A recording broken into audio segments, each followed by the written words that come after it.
स्वमुनि प्रवरार्चितलिङ्गं कामदहनकरुणाकरलिङ्गं रावणधर्मविनाशकलिङ्गं तर्पणमामि सदा शिवलिङ्गम्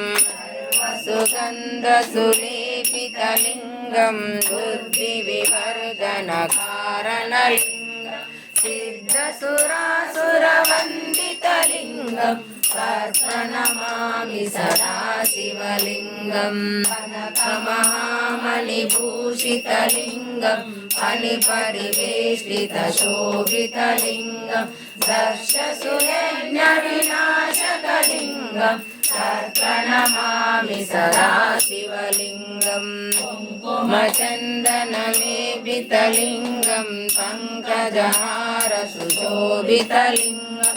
सञ्चितपापविनाशकलिङ्गं तर्पणमामि सदा शिवलिङ्गं देवगणार्चितसेवितलिङ्गं भावैर्भङ्गिगिरेव च लिङ्गं दिनकरकोटिप्रभाकरलिङ्गं तर्पणमामि सदा